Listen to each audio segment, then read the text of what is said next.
বন্ধুরা, সম্পূর্ণ পর্ব দেখতে চ্যানেলটি সাবস্ক্রাইব করুন। অবশেষে নিজের মাকে বাঁচানোর জন্য নিজের সেই গোপন ফর্মুলা ডিকে দিয়েই দিল কম্পাস।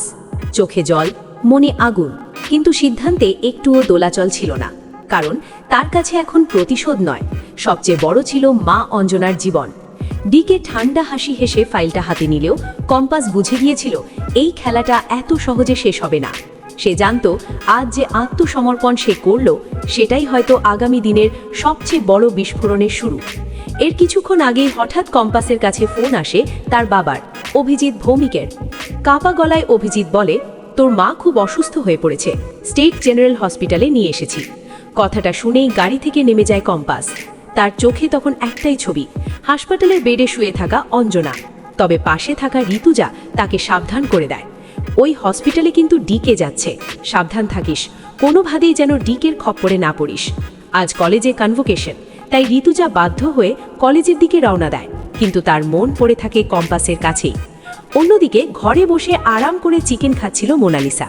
তার চোখে নকল ব্যান্ডেজ নেই, মুখে দুষ্ট হাসি।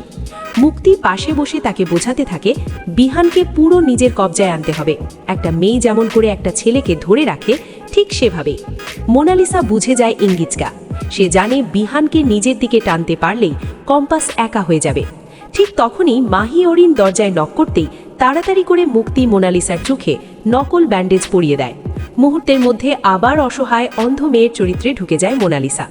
এমন অভিনয় কেউ ধরতেই পারে না। স্টেট জেনারেল হসপিটালে পৌঁছে যায় ডিকে তার গ্যাং নিয়ে।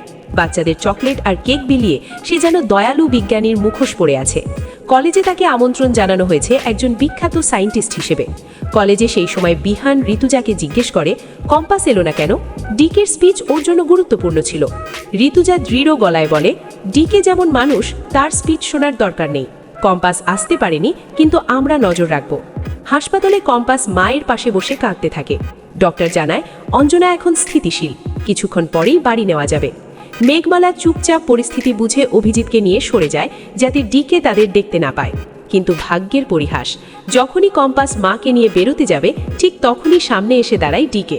দুজনের চোখাচোখি হতেই সময় যেন থমকে যায়। ডিকে অঞ্জনাকে দেখে ফ্যাকাশে হয়ে যায়। অঞ্জনা, তুমি? অঞ্জনার চোখে ভয়ের ছায়া। কম্পাস অবাক হয়ে দেখে তার মা যেন অতীতের কোনো দুঃস্বপ্নের সামনে দাঁড়িয়ে আছে।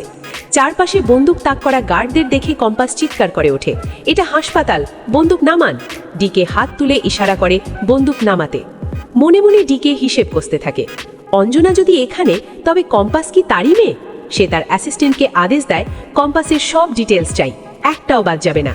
অ্যাসিস্ট্যান্ট জানায় অঞ্জনার ছবি আগে তাদের কাছে ছিল না। ডিকে গর্জে ওঠে, সব জানতে হবে।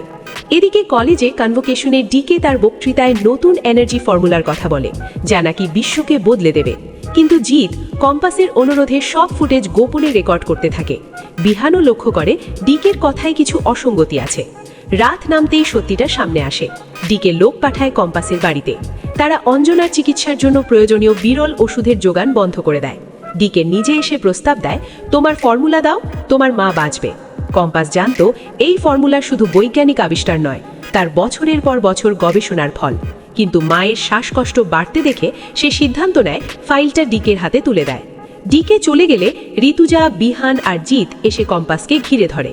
কম্পাস শান্ত গলায় বলে, আমি ফর্মুলা দিয়েছি ঠিকই, কিন্তু আসল কোড আমার মাথায়। ও যেটা পেয়েছে সেটা অসম্পূর্ণ। বিহান প্রথমবারের মতো কম্পাসের দিকে নতুন দৃষ্টিতে তাকায়। সে বলে, যদি ডিকে সত্যিই খারাপ হয়, আমি নিজে ওকে শাস্তি দেব।